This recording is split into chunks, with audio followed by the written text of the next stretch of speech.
From the gripping saga of Star Wars to the ancient wisdom of Stoic philosophy, the tale of Anakin Skywalker's downfall is a stark reminder of the perils of emotional attachment. Imagine loving someone so deeply that you'd risk everything, even your very soul, to prevent losing them.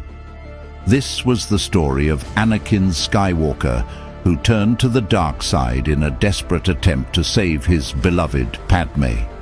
But what happens when our deepest fears become reality? When the very thing we cling to slips through our fingers? Although extreme, Anakin's fear of loss is a fear many people share. And oftentimes we go to great lengths to keep the people or the things we love present in our lives. This isn't just a tale from a galaxy far, far away. It's a profound human dilemma that echoes through the teachings of Stoicism. Today, diving into the depths of human attachment and loss, we delve into the teachings of Stoicism, examining how its principles can be applied as practical steps outlined for detaching from people and situations. So, I encourage you to stay with us till the end and take note of every step as an actionable wisdom guide to help you navigate the often turbulent waters of human relationships and emotions. 1. Step away from that person for a while. Sometimes the wisest action is to create distance, not to create a void, but to gain clarity. Picture this. You're in a vibrant party. The music's loud, people are talking, and amidst this you're trying to understand a friend's whisper. Hard, isn't it? That's what it's like when we're too close to a person or situation. Our emotions, like the party noise, drown out clarity. Stepping back is like stepping out of the party into a quieter space, where you can hear and think clearly. Seneca, with his profound insight, once said, "As often as you sojourn, return to yourself." This isn't just about physical space. It's about mental and emotional space too. When feelings cloud our vision, a step back helps us observe them, like watching clouds drift across the sky, understanding they're separate from us. This detachment isn't coldness. It's a way to observe the situation and our reactions to it objectively. It's about seeing the chessboard, not just the chess piece you're holding. To apply this today, you don't need a villa in the countryside like the ancient Stoics. It can be as simple as turning off your phone for an hour, taking a walk, or just sitting quietly in a room. The goal is to find a space where your thoughts aren't drowned out by the constant buzz of life. It's in these quiet moments that we find the strength to make decisions not based on immediate emotions, but on reasoned thought and inner wisdom. This step back is your power move, your space to breathe and see beyond the fog of the immediate. Step 2.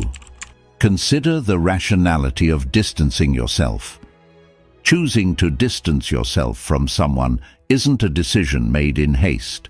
It's a thoughtful process, echoing the rationality and virtue Stoicism values. Picture your life as a journey on a boat. The people in your life are like the winds and currents. Some help you sail smoothly, while others might lead you into choppy waters. Here's where you, as the captain, need to decide which winds to harness and which storms to avoid. This decision is not about avoidance. It's about steering your life in a direction that aligns with your values and well-being. Epictetus, a Stoic who transformed his life from slavery to wisdom, often stressed the importance of choosing associations that align with our inner freedom. His life teaches us a valuable lesson. Not all who wander into our lives bring light. Some cast shadows that can dim our own shine. Reflect on your relationships as if they were mirrors. What do they reflect back to you? Joy, growth and understanding, or doubt, discomfort and dismay? Choosing to distance is not an act of abandonment. It's a deliberate choice towards self-preservation and moral integrity. Stoicism isn't about cold logic. It's about warm wisdom. It asks us to consider, does this person add to my life like a harmonious melody or disrupt it like a discordant note? As you ponder this, remember the words of Epictetus. We are not disturbed by what happens to us, but by our thoughts about what happens. It's not just about the person, but your perception of their impact on your life. Are they a chapter in your story that encourages your growth, or a footnote that distracts from your journey? Ultimately, the decision to distance yourself is about creating a life story that you're proud to narrate. It's about being true to yourself, your values, and your journey. Stoicism teaches us to embrace relationships that enrich our narrative and gently let go of those that don't. It's about crafting a life where every person and experience is a deliberate, thoughtful addition to the tapestry of your existence. Step 3. Have a chat with someone you can rely on. When the world feels like a jigsaw puzzle and you're struggling to fit the pieces together, it's time to reach out. Stoicism, while it champions inner strength, also values the power of connection. Talking to someone we trust is like finding an anchor in choppy seas. It's not about offloading our problems, but about gaining clarity and perspective. Think of it as having a co-navigator in the journey of life. Someone who helps you map out the terrain when your own compass feels a bit off. Seneca, with his deep understanding of human nature, recognized the power of shared wisdom. He compared a friend to a mirror, reflecting back not just our image, but our innermost truths. This reflection isn't just about seeing ourselves clearly, it's about understanding our path. When you open up to someone, you're not just sharing words. You're inviting them into your inner world, offering a glimpse of your thoughts and emotions. This sharing creates a space of mutual understanding and support, where insights are exchanged, not just sympathies. Choose your confidant wisely, someone who embodies the values you aspire towards. This person becomes your sounding board, helping you navigate through your thoughts and feelings. They don't have to fix your problems. Sometimes, just having them listen is enough. Their presence is a reminder that you're not alone on this journey. As you share your thoughts, you might find pieces of wisdom in their responses, little nuggets of truth that help you see things differently. Stoicism teaches us that life's challenges are best met with a calm mind and a supportive community. Your chosen confidant is part of this community, a testament to the idea that strength often comes from togetherness. Remember, detaching from a person or situation doesn't mean detaching from all human connections. In fact, it's these very connections that provide the strength and perspective needed to navigate life's complex tapestry. Your conversations with this trusted individual are more than just chats. They are bridges to understanding, pathways to clarity, and anchors in the ever-changing seas of life. Step 4. Establish limits for your feelings. Mastering our emotional landscape is like being the captain of a ship sailing through a storm. The waves are our feelings, powerful and sometimes overwhelming. Stoicism doesn't teach us to avoid these waves, but to navigate them with skill and wisdom. It's about knowing when to let the waves carry us and when to steer our ship firmly. Our feelings are natural, yet without setting limits, they can sweep us away from our chosen path. The trick is to experience these waves without letting them capsize our boat. Epictetus, with his profound understanding of the human soul, reminds us that we are not troubled by things, but by the view which we take of them. This perspective is key to establishing emotional boundaries. It's like having a gatekeeper in our minds, one who acknowledges every visitor, that is, our feelings, but doesn't let every one of them take over the house, which is our inner peace. For instance, when anger knocks, we recognize it, Understand its cause, but don't let it sit at our table and dictate our actions.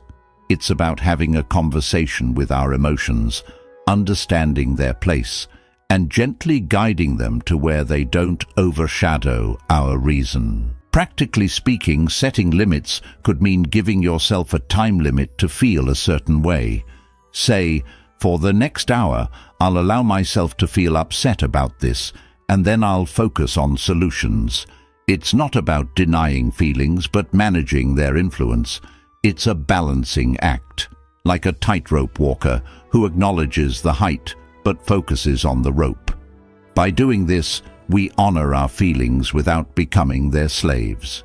We feel, we understand, and then we gently guide ourselves back to a place of balance and rationality.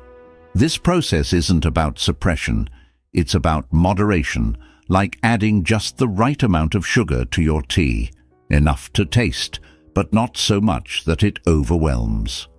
Step 5. Thoughtfully consider the potential consequences of distancing yourself. When you stand at the crossroads of detachment, take a moment to look down each path.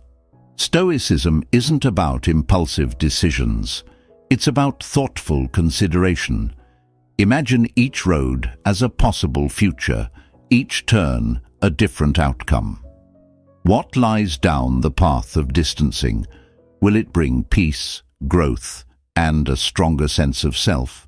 Or will it leave a trail of regret and missed opportunities? This foresight isn't about predicting the future with certainty. It's about preparing for it with wisdom. Marcus Aurelius, a man who balanced the weight of an empire, once mused, "Look back over the past, with its changing empires that rose and fell, and you can foresee the future too." His words echo the Stoic practice of reflecting on past experiences to inform future decisions. Think about times you've distanced yourself before. What were the outcomes? Did the space bring clarity and peace, or did it lead to isolation and regret? Use these reflections as a guide, a way to learn from the past, to navigate the future. Finally, consider the impact of your decision on others. Stoicism teaches us to balance our needs with the greater good. In detaching, are you fostering your growth and contributing positively to the lives of others? Or are you potentially causing harm or misunderstanding?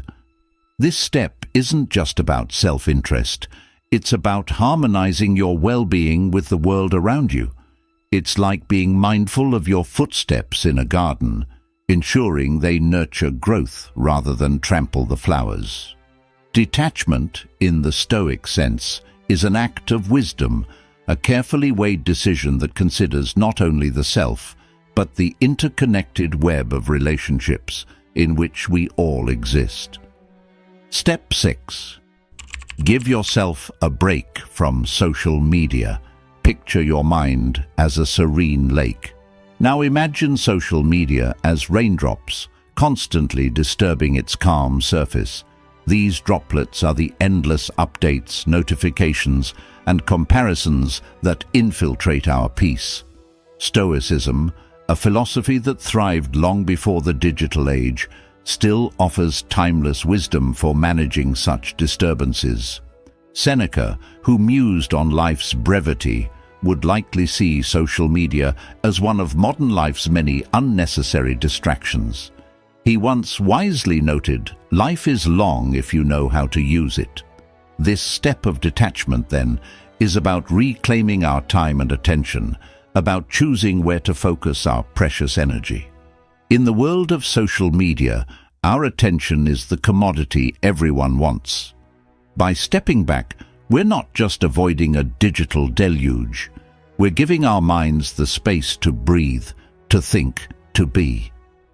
It's akin to closing the curtains on a bustling street outside your window. The noise, the hustle, the constant movement, it's all still there. But for a moment, it's not your concern. You're in your quiet room with space to reflect, to understand, to grow. This break from social media isn't an act of escape, but an exercise in self-care. It's about discerning what enriches us and what drains us. As you take this break, observe the change in your mental landscape. Do you feel calmer, more present, more aware of your own thoughts and feelings? This awareness is the heart of Stoicism, understanding what we can control and letting go of what we cannot. It's about recognizing that while we cannot stop the rain, we can choose to step under a shelter and enjoy the sound of the droplets without getting drenched. Taking a break from social media in today's world might feel like stepping off a fast-moving train. It's quiet, still, but in this stillness lies clarity. As you embark on this social media hiatus, remember Seneca's words and use this time wisely. Read a book, take a walk, write in a journal. Engage in activities that nourish your soul, not just pass the time. This break is your time to reconnect with yourself. It's your moment to remember who you are in the quiet, away from the crowd. Final step. Focus deliberately on your fundamental needs. In this final stride on the path of detachment, turn your attention inward to the core of your being. Here lies the essence of Stoicism, focusing on what truly matters for your inner growth and well-being. It's about stripping away the non-essential, the noise, the fluff, and honing in on what nourishes your soul. This isn't about material needs. It's far deeper. It's about emotional sustenance, moral integrity, and personal growth. Think of your life as a garden. What does it need to thrive? Sunlight, water, care. These are the essentials. Similarly, identify what is essential for your emotional and spiritual growth and focus on nurturing these aspects. Epictetus, born into hardship, understood the importance of focusing on what truly matters. His teachings highlight the power of discernment, separating the wheat from the chaff in our lives. Wealth consists not in having great possessions, but in having few wants. Apply this wisdom to your emotional landscape. It's about knowing what you need to feel fulfilled, stable, and at peace. It's recognizing that sometimes less is more. In a world of endless choices and distractions, it's about finding contentment in simplicity and depth. Practically, this means taking time to reflect on what brings you genuine happiness and peace. Is it quiet time alone, meaningful conversations with friends, engaging in a hobby? Identify these core needs and make them a priority. It's like packing for a journey. Bring only what is essential, what adds value to your journey. This deliberate focus helps in detaching from the unnecessary, from people and situations that don't align with your fundamental needs. By centering your life around these needs, you create a foundation of stability and contentment. This isn't a one-time task, but an ongoing process, a constant return to what truly matters. As you journey through life, keep revisiting your fundamental needs, adjusting and realigning as you grow and evolve. This focus is your compass, guiding you through life's complexities with clarity and purpose. It's about living intentionally, not just existing. And in this intentional living, you find the essence of Stoicism. A life lived with purpose, wisdom, and inner peace. In embarking upon the path of disengagement from the entanglements of people and situations, we find a reservoir of profound insights and practical advice within the teachings of Stoicism. This philosophy invites us to momentarily step back, to weigh the reason behind our distancing, to engage in transparent dialogue, to set boundaries around our emotional responses, to ponder the repercussions of our actions, to take respite from the bombardments of external influences like social media, and to concentrate on our core necessities. Such actions are in harmony with the Stoic virtues. Stoicism, with its enduring sagacity, enlightens us that detachment is not akin to emotional numbness. Rather, it is the attainment of a serene and resilient inner state as we meander through the intricacies of human connections and the trials of existence. The tenets of Stoicism shine as a lighthouse of inspiration, steering us towards a life enriched with virtue, wisdom, and emotional fortitude. We welcome your thoughts in the comments. Which step resonates with you, or which one are you inclined to try? If you found value in this video, we encourage you to express your appreciation by liking it. Don't forget to subscribe if you haven't yet, share with those you hold dear, and ring the notification bell to be among the first to savor our freshly baked Stoic wisdom videos.